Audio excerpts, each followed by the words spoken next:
wa ashabihi wa man tabi'ahum bi ihsanin ila yaumiddin. Wa qala Allah ta'ala fi kitabil karim, a'udzu billahi minasyaitonir rajim, ya ayyuhalladzina amanu taqullaha haqqa tuqatih wa la tamutunna illa wa antum muslimun.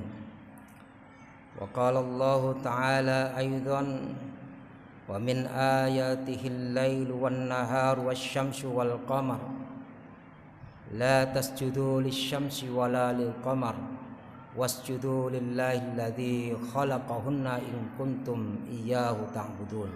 Al-ayat. Para jamaah yang dirahmati Allah Subhanahu wa taala, patutlah kita bersyukur kepada Allah Subhanahu wa taala karena sampai pada detik ini Allah Subhanahu wa taala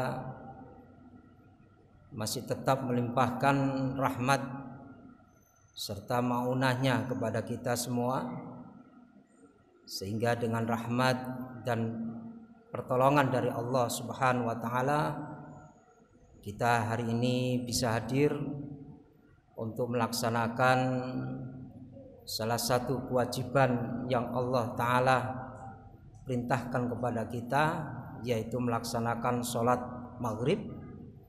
Kemudian juga kita melaksanakan sholat sunnah khusuf atau khusuf, yaitu sholat sunnah gerhana bulan.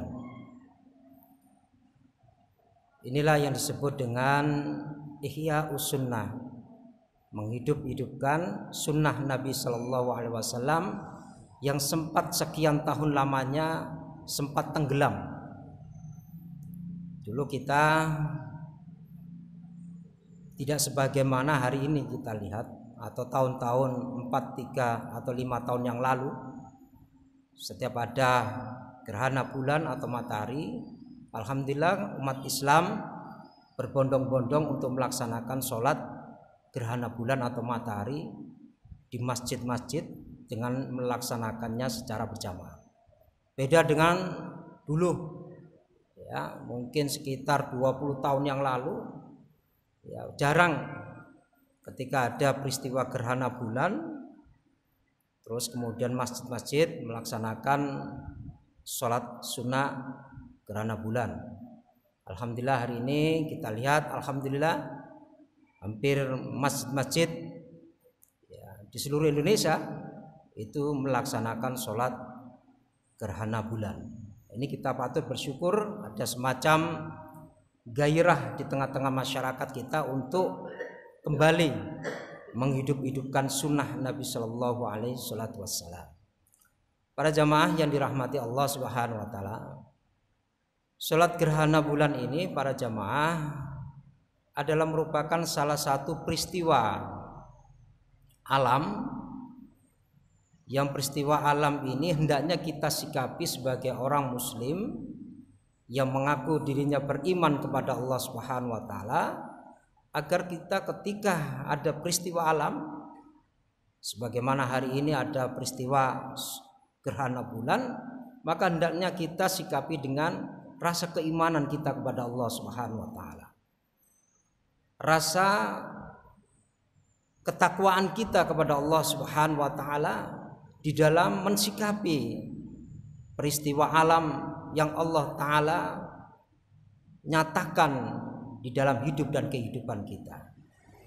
Salah satu firman Allah Subhanahu wa taala di dalam Quran surah Fussilat ayat 37, Allah Subhanahu wa taala berfirman, a'udzu billahi minasyaitonir rajim, wa min ayatihil lailu wan naharu wasyamsu wal qamar. Ya. Apa kata Nabi? Kata Allah Subhanahu wa taala, dan di antara tanda-tanda kekuasaan Allah Subhanahu wa taala, Allah Subhanahu wa taala menjalankan malam dan siang dan bulan beserta matahari. Ya. Jadi itu adalah merupakan pekerjaan Allah Subhanahu wa taala. yang dia menjaga bumi ini agar tetap seimbang, maka Allah Subhanahu wa taala menciptakan malam dan siang dan menjalankan matahari dan bulan. Namun ada pesan yang Allah taala sampaikan di dalam Quran surah Fussilat ayat 37 itu, yaitu lanjutannya la tasjudu lisyamsi wala lil qamar.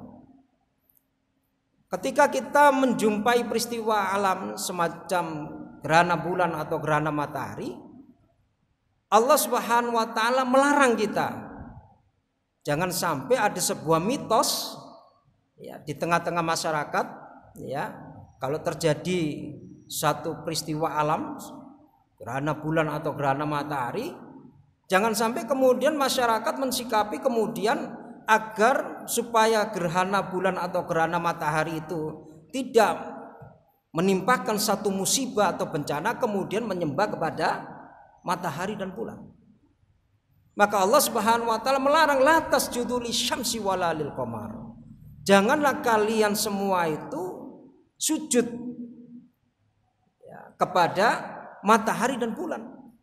Wasjudu lillahi alladzi khalaqahunna in kuntum iyyahu ta'budun. Tapi sujudlah kalian semua kepada Allah yang menciptakan gerhana matahari dan bulan, yang menciptakan siang dan malam. Ma'asyiral muslimin yang dirahmati Allah Subhanahu wa taala, maka pesan yang termaktub di dalam Quran surah Fussilat ini salah satunya adalah Allah Subhanahu wa taala memerintahkan kepada kita untuk memperkuat tauhid kita kepada Allah. Untuk memperkuat tauhid kita kepada Allah Subhanahu wa taala. Karena semua apa yang terjadi di alam semesta ini itu semua adalah atas kehendak dan kekuasaan Allah Subhanahu wa taala. Ma'asyiral muslimin yang dirahmati Allah Subhanahu wa taala. Maka kita teringat pada masa-masa tahun 81 kalau nggak salah ya, ada peristiwa gerhana matahari ya. Kita masih ngumani pada waktu itu, saya masih umur sekitar 11 tahun. Mungkin bagi jamaah 83 ya. Saya umur 13 ya, 13 tahun. Saya masih ingat pada waktu itu satu-satunya channel televisi di Indonesia pada waktu itu TVRI. Ya. Betapa ketika terjadi gerhana matahari, apa yang terjadi pada masyarakat kita pada waktu itu? Gerhana matahari kemudian dihubungkan dengan mitos yang terjadi di masyarakat. Mungkin hari ini mungkin masih ada.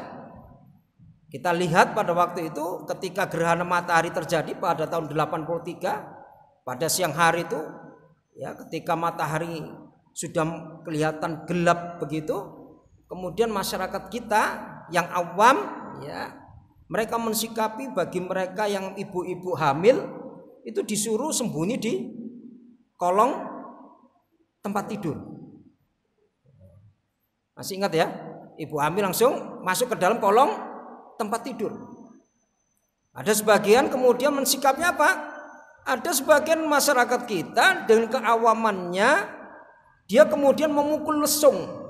Lesung itu seperti apa? Penumbuk padi itu ya. Ditumbuk-tumbuk lesung. Ya. Kemudian ada juga mensikapi pintu-pintu kemudian dikunci rapat-rapat. Mengapa? Karena peristiwa alam ini oleh mereka dihubung-hubungkan dengan mitos, kepercayaan.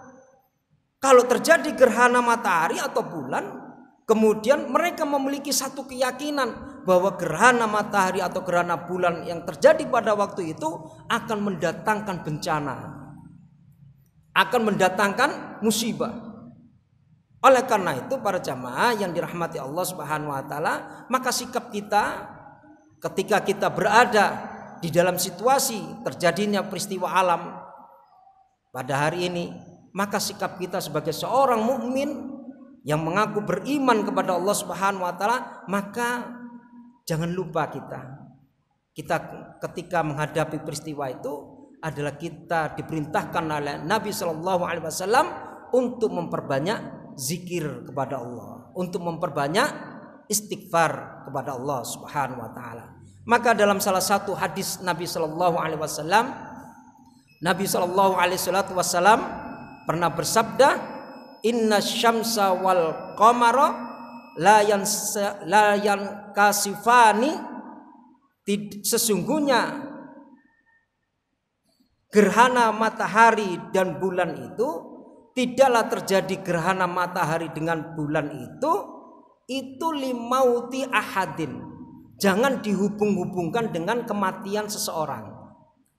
Walali hayatihi, dan jangan dihubung-hubungkan dengan kelahiran seseorang. Hadis ini para jamaah yang dirahmati Allah Subhanahu wa taala, ya, ada sebuah asbabul wurud. Ya. Asbabul wurud itu adalah sebab turunnya hadis ini. Apa yang terjadi? Karena pada saat terjadinya gerhana matahari pada waktu itu, pada masa Nabi Shallallahu Alaihi Wasallam, itu bertepatan putra Nabi Shallallahu Alaihi Wasallam, yaitu putra Nabi Muhammad Shallallahu Alaihi Wasallam bernama Ibrahim bin Muhammad Shallallahu Alaihi Wasallam, dari istri Nabi Shallallahu Alaihi Wasallam bernama Maria Al-Qibtiyah radhiyallahu anha, itu meninggal dunia. Nah, pada saat itu masyarakat jahiliyah pada waktu itu menghubung-hubungkan, karena putra Nabi Shallallahu Alaihi Wasallam meninggal pada saat bersamaan gerhana matahari, kemudian seolah-olah terjadinya gerhana matahari itu dan bertepatan dengan meninggalnya putra Nabi Shallallahu Alaihi Wasallam itu, seolah-olah matahari itu menyampaikan perasaan duka yang mendalam terhadap meninggalnya putra Nabi Shallallahu Alaihi Wasallam. Jadi tidak ada hubungannya antara orang yang meninggal pada saat terjadinya gerhana matahari atau gerhana bulan, itu tidak ada hubungannya.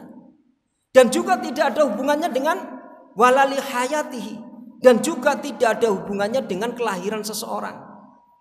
Ma'asyiral muslimin yang dirahmati Allah Subhanahu wa taala, jangan sampai ada satu mitos kepercayaan kalau ada orang yang lahir pada saat bertepatan gerhana bulan atau gerhana matahari, kemudian ada anggapan bahwasanya anak ini akan menjadi anak yang memberikan ya semacam aurah bahwa orang yang nanti lahir pada saat terjadinya gerhana bulan atau matahari itu kemudian memiliki satu ya keyakinan bahwa orang itu memiliki mungkin ya, kalau di bahasa Jawa kan tuh sakti mondroguno. Itu tidak benar. Ya, tidak benar. Makanya ketika Nabi Shallallahu Alaihi Wasallam di dalam hadis ini yang diriwayatkan oleh Imam Al-Bukhari dan Muslim, Nabi Shallallahu Alaihi Wasallam mengatakan, fa idza ra'aitum dzalika, maka apabila kamu menjumpai peristiwa gerhana bulan atau gerhana matahari, kata Nabi Shallallahu Alaihi Wasallam, apa kata Nabi? Yaitu fad'ullaha. Kita harus sikapi dengan memperbanyak doa kepada Allah. Doa kepada Allah Subhanahu wa taala. Ya. Bukan kemudian mereka yang memiliki ilmu kejawen, gerhana bulan ini kemudian mereka keluar ngumbah keris, ngumbah tumbak, syirik itu di hadapan Allah Subhanahu wa taala. Ya. Atau mereka yang punya anggapan mandi 1 tahun sekali. Ketika gerhana bulan ini terjadi kemudian mandi. Kalau nggak gerhana bulan nggak mau mandi. Nah, ini adalah perbuatan syirik. Maka kita ketika menghadapi peristiwa alam ini, kata Nabi, fad'ullaha, segeralah untuk berdoa kepada Allah Subhanahu wa taala. Kemudian yang kedua, fakabbiru, bertakbir. Ya, membesarkan, mengagungkan nama Allah Subhanahu wa taala. Sebagian para ulama menyatakan fakabbiru itu ada yang disikapi dengan bertakbirnya itu seperti takbirnya hari raya Idul Fitri, ada Idul Adha, tetapi tidak dijaharkan. Ya, cukup Allahu Akbar, la ilaha illallah, Allahu Akbar walillahil hamd. Ada yang berpendapat seperti ini. Ya, itu pendapat, ya. Jadi mensikapi fakabbiru itu dengan bertakbir. Kemudian yang ketiga, apa kata Nabi sallallahu alaihi wasallam? Wasallu. Apabila kita menjumpai gerhana matahari dan bulan, hendaklah kita melaksanakan sholat, yaitu sholat gerhana. Ya, jadi ini adalah merupakan salah satu bentuk menghidupkan sunnah Nabi Shallallahu Alaihi Wasallam. Dan yang ketiga dan yang keempat kata Nabi Shallallahu Alaihi Wasallam, watasodaku, dan hendaklah kita sikapi dengan banyak-banyak sodako. Oleh karena itu ada sebagian di masjid-masjid, ya itu mereka itu kalau gerhana bulan gini sholat, habis sholat gerhana bulan ini makan-makan. Ya nggak salah, memang bener, nggak apa-apa. Namanya watasodaku, ya bersodako, ya ada seperti itu. Atau berinfak sodako, mengundang anak yatim piatu, panti asuhan, boleh. Nah, ini adalah merupakan tuntunan dari Nabi Shallallahu Alaihi Wasallam. Dan yang terakhir, para jamaah yang dirahmati Allah Subhanahu Wa Taala, bahwa peristiwa alam gerhana bulan dan gerhana matahari adalah salah satu bentuk pengejawantahan kekuasaan Allah di dalam ayat-ayat kauniyah, di dalam ayat-ayat alam semesta ini, agar kita mengambil sebuah pelajaran bahwasanya Allah Subhanahu Wa Taala yang memiliki, yang menguasai alam semesta raya ini, yang mengatur keseimbangan yang terjadi, yang ada di dalam alam semesta raya ini. Demikian yang bisa saya sampaikan. Mudah-mudahan yang singkat ini memberikan faedah dan manfaat kepada kita semua. Jika ada tutur kata saya yang kurang berkenan di hati Bapak Ibu, saya mohon maaf yang sebesar-besarnya. Aqulu qouli hadza wastaghfirullah li wa lakum innahu wal ghafurur rahim. Assalamualaikum warahmatullahi wabarakatuh.